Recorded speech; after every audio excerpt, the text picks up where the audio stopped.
స్వర్ణాంధ్రప్రదేశ్ నిర్మాత, అభివృద్ధికి care of address, అలాగే దేశ రాజకీయాల్లోనే కింగ్ మేకర్గా మన పార్టీ అధినేత గౌరవనీయులు ముఖ్యమంత్రి గారు నారా చంద్రబాబు నాయుడు గారికి, అట్లాగే యువ నాయకులు మన party working president Nara Lokesh అన్న గారికి, వేదికపై ఉన్న పెద్దలకి, అట్లాగే దేశ విదేశాల నుండి ఈ మహాసభను వీక్షిస్తున్న ప్రతి ఒక్క పసుపు సైన్యానికి నమస్కారాలు తెలియజేసుకుంటూ, మహానాడు ఒక సామాన్య సభ కాదు, పసుపు సైన్యం యొక్క గర్జన ఇది.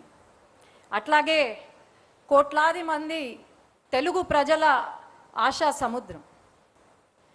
ఈ మహానాడు కేవలం మన పాస్ట్ని గుర్తు చేసుకోవడం ఒకటే కాకుండా భవిష్యత్తుని కూడా నిర్ణయించే ఒక మహా సంకల్ప సభ. ప్రతి ఒక్క పసుపు కార్యకర్తకు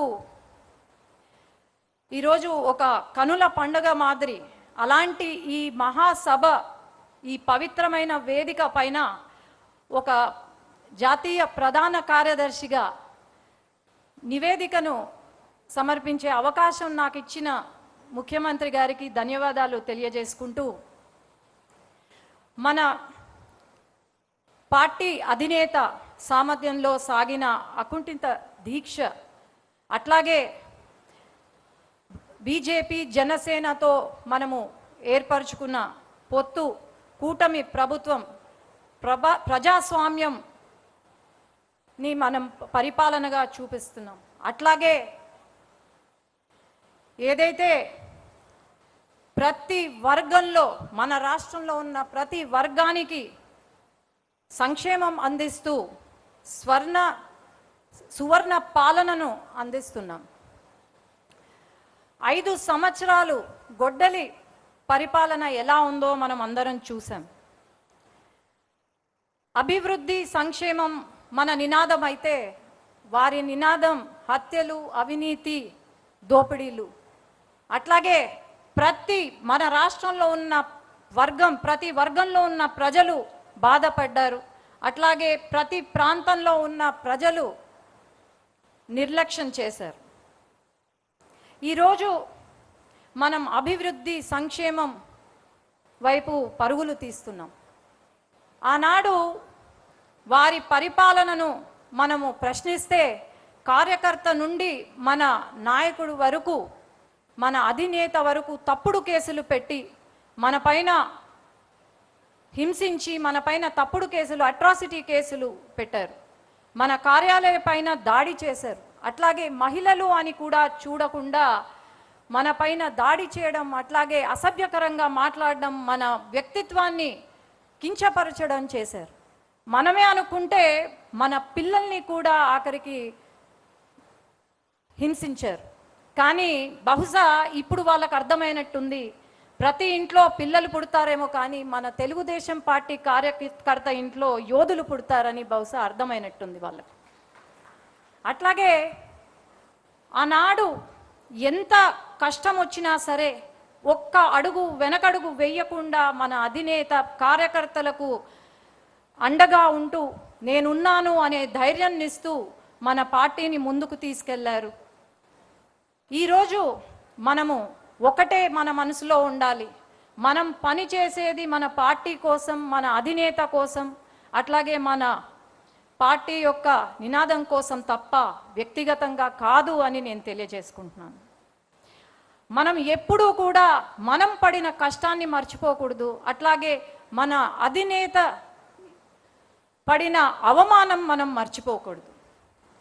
ఎప్పుడూ కూడా ప్రతి ఒక్కరం కాలరెత్తి గర్వంగా చెప్పుకునే ఒక రోజు వస్తే, మన ప్రాణం ఉన్నంత వరకు మనం తెలుగుదేశం పార్టీ కార్యకర్త అని ధైర్యంగా చెప్పుకోవాలి.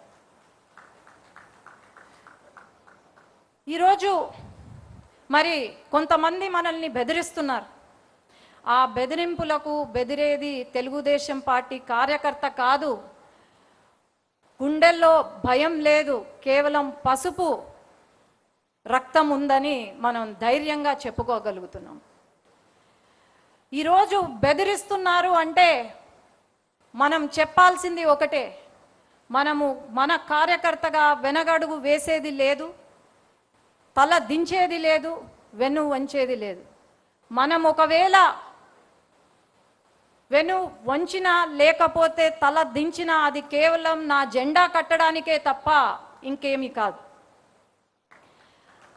ఈ వేదిక నుండి తెలంగాణ కొన్ని దురదృష్టవశాత్తు మనం ఓటమి చెందాం. అట్లాగే తెలంగాణ నాయకులు ఎవరైతే ఉన్నారో వాళ్ళు కార్యకర్తలను కలిసిమెలిసి ప్రయాణం చేస్తూ అక్కడ అట్లాగే ప్రతి క్షణం మన సమస్యల పైన, తెలంగాణ రాష్ట్రంలో ఉన్న సమస్యల పైన పోరాడుతూ ఉన్న మన నాయకులను ఈ సభ ద్వారా అభినందన చేస్తున్నాం. అట్లాగే ఈరోజు గల్లీ నుండి ఢిల్లీ వరకు మన జెండా ఎగురుతుంది. మన తెలుగుదేశం పార్టీ, మన తెలుగు ప్రజల ఆత్మగౌరవాన్ని నిలుపుతున్నాం, తెలుగు గళాన్ని వినిపిస్తున్నాం.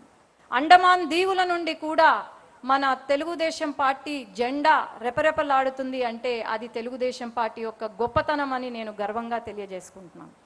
ఈరోజు దేశంలో ఏదైనా విపత్తు వచ్చినా, ఏదైనా కష్టం వచ్చినా ఎప్పుడు కూడా తెలుగుదేశం పార్టీ వెనకడుగు వేయలేదు.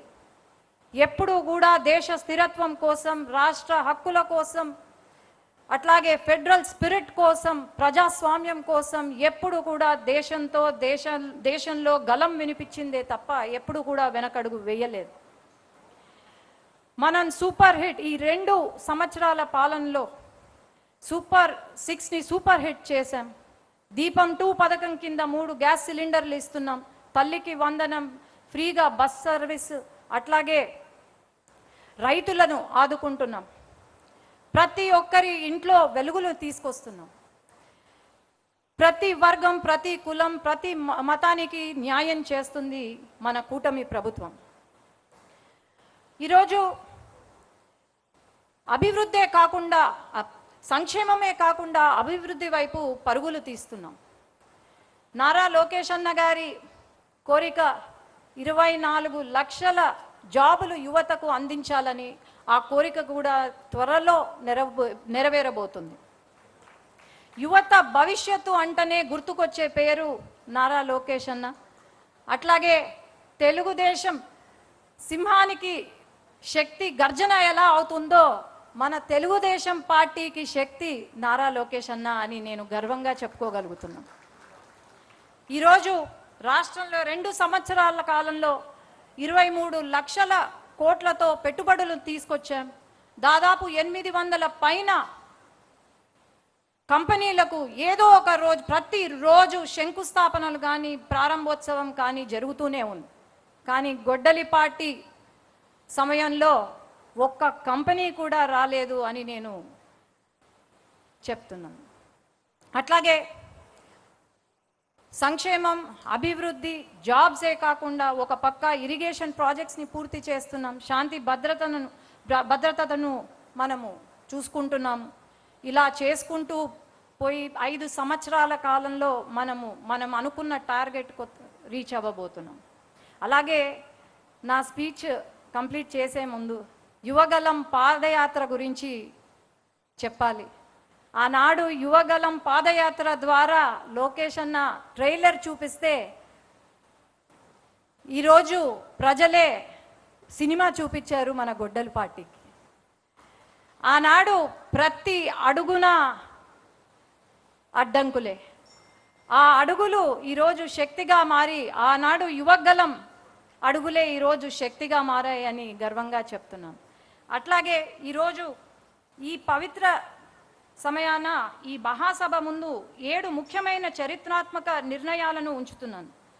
అధినేత నాయకత్వంలో మరో ఆలోచనకు తావివ్వకుండా తెలుగుదేశం పతాకం నిరంతరం రెపరెపలాడేలా ముందుకు సాగాలి. ప్రజా శ్రేయస్సే లక్ష్యంగా నడుం బిగించి ప్రభుత్వానికి అండగా నిలవాలి. ప్రత్యర్థుల దుష్ప్రచారాన్ని గ్రామ స్థాయి నుండి రాష్ట్ర స్థాయి వరకు బలంగా తిప్పికొట్టాలి. మన ప్రభుత్వం చేపడుతున్న అభివృద్ధి సంక్షేమాలను ప్రజాక్షేత్రంలోని బలంగా తీసుకెళ్లాలి. ఆధునీకరించబడిన పార్టీ సిద్ధాంతాలను ప్రతి కార్యకర్త చిత్తశుద్ధితో ప్రజల్లోకి తీసుకెళ్లి ప్రచారం చేయాలి. మన రాజకీయ ప్రత్యర్థి జిత్తులమారి నక్క లాంటివాడు. అతని అవినీతి అక్రమాలపై ప్రతి కార్యకర్త డేగ కన్నులతో నిఘా వేస్తూ ప్రజలకు నిత్యం వివరిస్తూనే ఉండాలి. కుల మత ప్రాంతీయ విద్వేషాలు రెచ్చగొట్టే అసాంఘిక శక్తులు కదలికపై నిరంతరం అప్రమత్తంగా ఉండాలి. తెలుగు జాతి గౌరవం కోసం, తెలుగుదేశం పార్టీ కోసం జోహార్ ఎన్టీఆర్, జై తెలుగుదేశం, జై నారా చంద్రబాబు నాయుడు గారు, జై లోకేష్ అన్న, జై హింద్.